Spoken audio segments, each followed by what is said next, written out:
What's up guys, it's Zach here from Metalhead Homebrew. I thought I'd make a very quick video on my own DIY homebrew fermentation chamber. I think like most homebrewers I've spent lots of money on things I may or may not have needed. However, my fermentation chamber was probably the best money I spent. It's made a big difference for me. Put simply, you only really need three things. You need a fridge or a freezer, you need some kind of temperature controller, I would recommend the Inkbird, and you need a heater.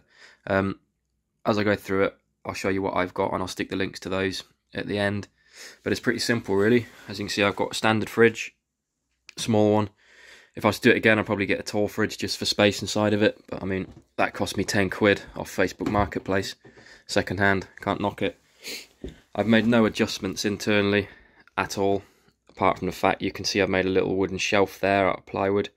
That's just because the glass shelf, I wouldn't want to put a big bucket full of 25 kilos worth of liquid in there.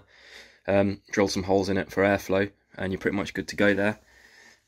In terms of heating, you can see down here, let me take that out, I've bought a tubular heater, a little 1-foot one designed for a greenhouse. They're low wattage but they chuck out a lot of heat and they're designed to be used in confined spaces like a greenhouse, so they're really quite safe. I know some people use things like light bulbs in cans, etc. I'm sure that works, don't see why it wouldn't, but this worked for me. They sell them on eBay. The only slight downside to these is they've got their own thermal cutout. So I've only tested it with water, but the hottest temperature I can hold in here is about 25 degrees, which is good enough for most yeasts. But if you're going to use Kvike, it may be a bit low. But I would imagine once you chuck the yeast in there and it generates its own heat, put a coat or something on it, it should be absolutely fine. So that's your heater. As you can see, I chopped the plug off, ran it out the back through the drain in the fridge.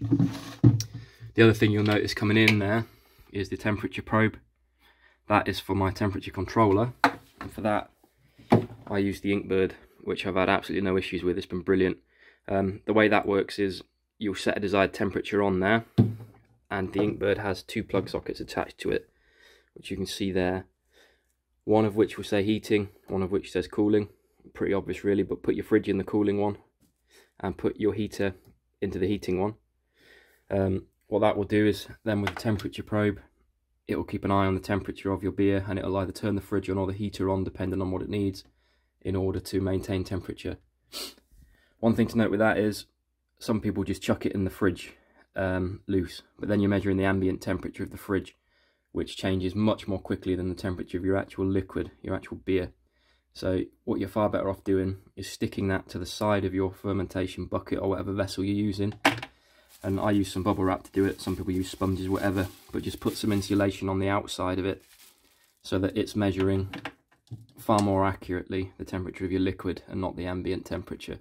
I've tested that with another thermometer as well and it's pretty accurate. I think I had to offset mine by 1 degree, but it was pretty close. So yeah, that's about all you need really, just those three items. As I say, I'll put links in the write-up at the end so you can see what I use. But I mean, it works absolutely brilliantly.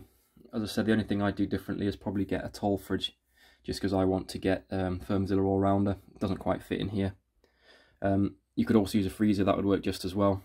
In fact, a freezer would probably be better for cold crashing, because with the fridges, they also have a thermal cutout. I think mine cuts out at about 4 degrees. It'll stop the compressor working on the fridge, so I can't get any lower than 4. But I mean, that's fine for me, that's enough for cold crashing. But if you did it with a freezer, you wouldn't have any of those issues. But yeah, any questions, stick them in on the comments. If you like the video, please like and subscribe. Thank you.